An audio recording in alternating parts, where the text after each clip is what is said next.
All right, guys. So today we have a very special ration. This ration is a United States Coast Guard. This is an emergency tackle kit, fishing tackle kit.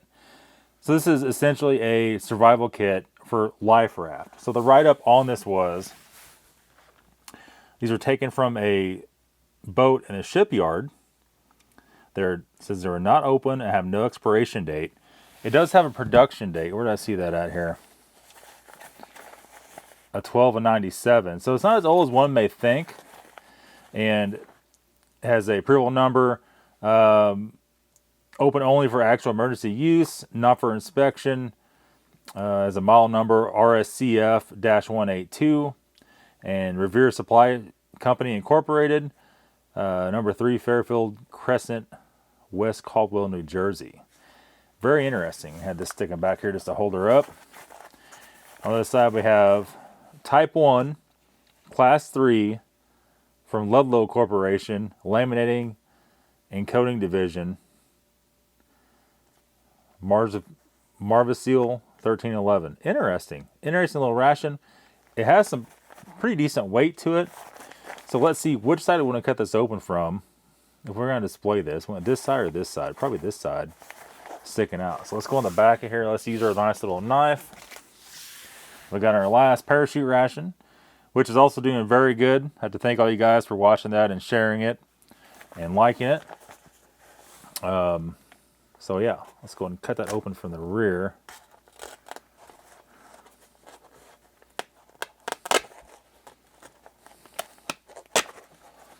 Something like that.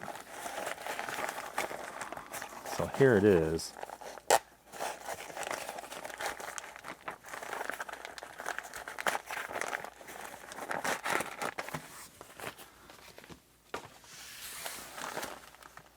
Interesting. Look at the razor blade glued in there.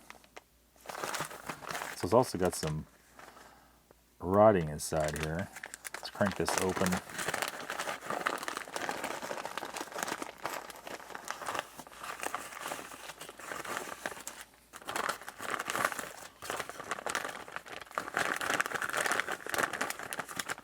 Something's a little bit sticky, probably the lures. So we have like a little booklet. It's got a little bit of sticky stuff from the lures on it. This is fishing instructions. So it says, read these instructions with care. Follow them. They're spare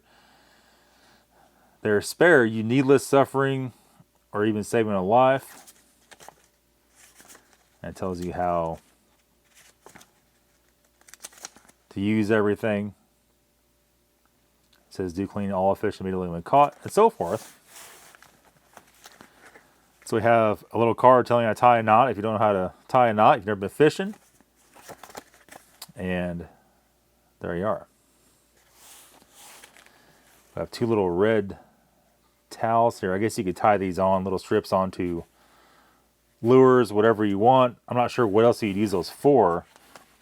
Then we have some lures, and these are a little bit sticky. Like little... That's interesting, isn't it? It's like totally flat. Doesn't really smell like anything. But I guess if you wanted, you could tie a little piece of cloth on the end of there, whatever you want. And these little white things are for reeling up the line on. I guess you could fling it out there, or whatever you may want to do, and you could wrap it on there, coming back in. So here we have a whole bunch of different line. Be very careful undoing this, because it's like this could definitely undo itself big time. So what is that? It has like a vacuum, almost like a vacuum seal situation on it. So ever so carefully cut that open. Pull these out, take a look at them. That's a lot of different types of line. Here's some monofilament fishing line. And this is definitely a useful thing. There's, holy crap, I'll take this apart or not. There's some steel leaders in here. And a lot of fish you have to use steel leaders. So it's 3 different rolls. That looks like probably, it's pretty small line, and that old monofilament, you can't reel much in on that. With the steel leader, so a lot of fish have really sharp teeth, and especially ocean fish, and they'll cut through your line if they bite on it. But if you have a steel leader, they can't bite through it. And so if you had only a monofilament line, you're fishing in the ocean, it probably wouldn't work out so good for you, for sure. But I wonder what the situation with the color arrangement is on this. I'm going to unravel this just a little bit, just so we can see a little better what's going on. And now these are like, I'm not really sure. It's not really like fishing line. It's almost like a net. Is it some arrangement of net? I don't think so. I mean, I guess you could make that out of it, but it's very odd. What do you think there, Philip? What do you think that is? These guys say we never fish. We don't know what we're talking about. So I'm not sure. I don't know. Interesting. We're going to scooch it over just a little bit here. We're going to saw. I think this knife would be really sharp. It feels really sharp, but it's not really sharp. That is really sharp. So what we use this for Missouri is like crappie. I'm not sure what ocean fish that would be used for exactly. But it has like a copper coated hook on it. You can see there. Can you see that, Philip, or not? I need to take it out. We'll take it out. I'll stab myself in the finger. Look at that. A little bit of the paint's coming off the head of it. But like I said, here we use that for a crappie, trout, anything of that arrangement. Bass would definitely hit that.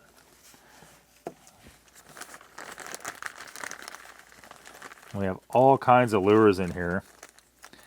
This is some arrangement of spoon.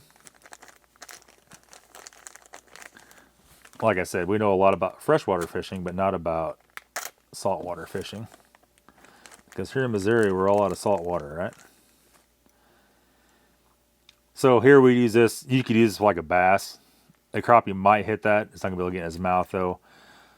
This is kind of what we call somewhat of a mep spinner. Mep spinner is a little bit different, but we call it catfishing those before. Here we have some arrangement of spoons, like a weighted spoon.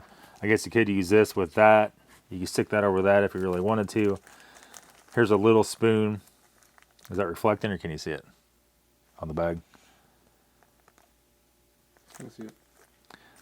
Oh, it's already open, so we'll just take her on out. And yeah, so some of these you'll see it'll be up there. Some have like a second hook hooked in the back. This one's made to hook the line there, and you slowly pull it like that, so it twists and turns in the water. I mean, essentially our crappie jig, but a red head instead of that. A red head, ginger, if you will. So here's like a spoon with a treble hook on it, with a triple hook. And I tell you what, you better be careful out in the middle of nowhere fishing with treble hooks, though, because you stick that in your finger, you're going to be in some kind of bad trouble, right? Look at that.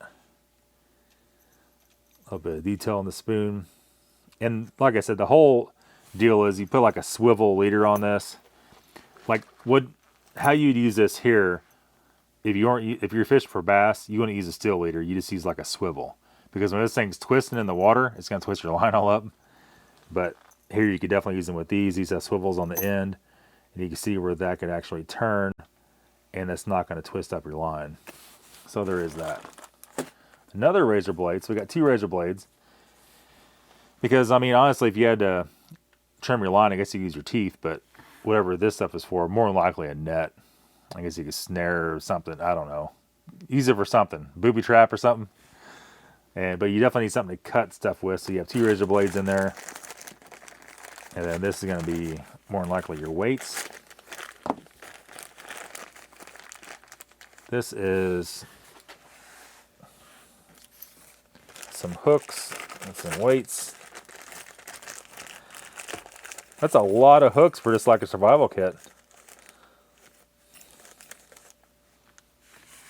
Okay, so here is the swivel I was talking about.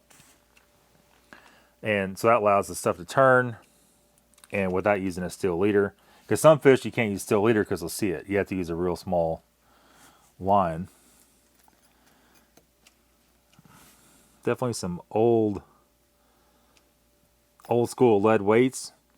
Pretty heavyweight too. You just flip these down and it clamps on a line. But you definitely need a pair of pliers. I guess you use your teeth, but you chip a tooth on that in the middle of nowhere, you'd be in trouble, huh? And so that's some little, what we here would call bluegill, or if you're from the south, you call them brim. Little brim hooks. And this is the size the last parachute ration had in it. You could use that for bluegill, but it's going to swallow it every time. And it's going to kill a fish every time. So we don't like to use those here, but it's whatever you're into. A big treble hook that we use like a piece of meat or something on. Here we'd use chicken liver, stink bait, nasty stuff like that. Or you could use worms. But you use a treble hook and your chances of getting hung up is pretty much guaranteed. We got some bigger catfish hooks. Essentially we use them for here. And like I said, everybody has a different. Here's a smaller one. We probably use that for catfishing here, like in our creeks. If you get too big, then if you get a smaller fish, it's not going to be able to take it. But that's pretty much it. It's really a lot more in this kit than I thought it was going to be. And a really neat little kit. And especially if you're a total city boy and you have no idea what you're doing. I used to read the little pamphlet and maybe kind of figure it out on what to do. So yeah, that's going to be it. I guess that's today's video. We'll see you back at the end of the week with another video. Thanks for watching, guys. Have a good day.